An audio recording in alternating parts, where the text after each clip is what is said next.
Timothy, frequent illness in a faithful servant. 1 Timothy 5:23. Drink wisdom, not just wine. Stop drinking only water and use a little wine because of your stomach and your frequent illness. 1 Timothy 5:23. Here we go again. Another spiritual giant, this time not dying, but dealing, not with demons, but with digestive drama. Paul, right-hand man, Timothy, had what we called today a chronic condition. Frequent illnesses. Paul said, not once, not occasionally, but often, and yet Paul didn't rebuke a demon. He didn't send a prayer cloth. He didn't tell Timothy to go on a 40-day dry fasting. He gave practical medical advice. Use a little wine. In today's time, take care of your health, son. Stop acting deep. Faith does not cancel common sense. Timothy wasn't just anyone. He was a bishop, a church planter, a letter carrier of Holy Scripture, a spiritual son to Paul. The same Paul who healed the sick, cast out demons, and raised the dead. If Timothy could still be sick under Paul's covering, then what's your excuse for judging people with medical issues? Being sick doesn't mean you are under attack. Sometimes it just means you need to rest, eat right, hydrate, and maybe take the recommended prescription.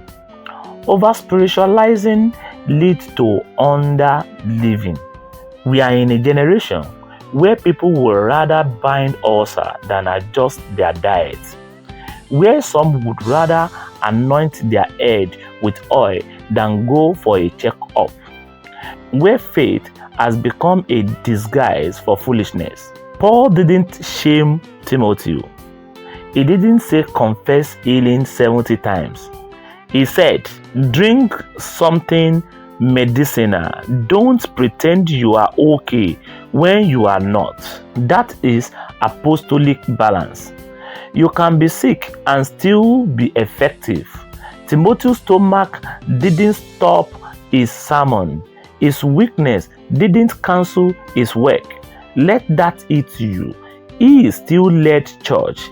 He still carried apostolic authority. He still walked in integrity. He still had spiritual sons and daughters, because God doesn't need a perfect body to do a perfect work.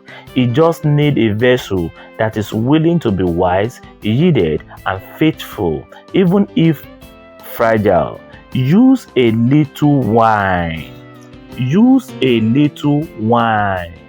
This verse isn't permission to go wild at the bar.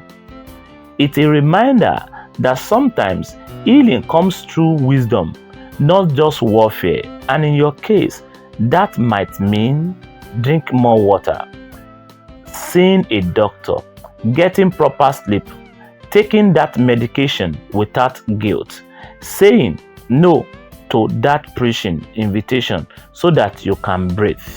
Final word. Stop acting like your body doesn't matter. Stop hiding sickness because of shame.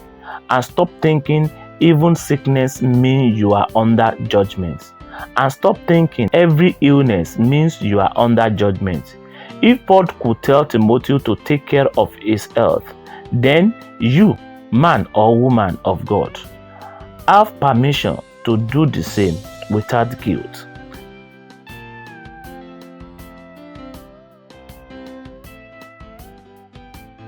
Apostle Paul, thorns don't cancel grace. 2 Corinthians 12:7-10. The apostle who begged God 3 times. 3 times I pleaded with the Lord to take it away from me. But he said to me, my grace is sufficient for you, for my strength is made perfect in weakness. 2 Corinthians 12:8-9. The mighty Apostle Paul, revelation receiver, demon chaser, miracle worker, author of mysteries, and still a man with a thorn. Not a metaphor, not a poetic line, but a real, painful, persistent condition that wouldn't go away. And guess what? He prayed. Not once, not twice, 3 times, and evil still said no. Not because God didn't love him, not because his faith was small, but because some thorns teaches us what power never could. What was Paul's thorn? Scholars have debated for centuries. Was it a physical illness? Was it chronic eye trouble? See Galatians 4:13-15. Was it spiritual torment? Was it a demonic messenger? We may never fully know, but one thing is clear. It hurt and it humbled him. Paul, the one who raised death, couldn't raise his own issue of himself. He could lose others, but couldn't shake his chain, and still he kept going. That's ministry. Not perfection, perseverance. Grace doesn't mean pain-free. We have created a false gospel where every ache must be cast out and every weakness must be hidden. But Paul shows us a deeper truth. Some pains stay to produce perspective. Some weakness remain to reveal where strength really comes from. You want power? It won't come from pretending you have no struggle. It comes when you say, like Paul, I will boast all the more gladly about my weaknesses, so that Christ's power may rest on me. Not pretend, not flex, not fake it. Boast, because that weakness, it is the platform for God's power. Don't let the thorn make you quit. Some of you are ready to give up on ministry because your body isn't cooperating. You are dealing with chronic pain, emotional battle, unhealed wound, physical limitation, and you are thinking, if you were truly called, I should be stronger than this. Lie. L-I-E. Lie. Paul wrote epistle with a thorn. He planted churches with that thorn. He mentored sons with that thorn.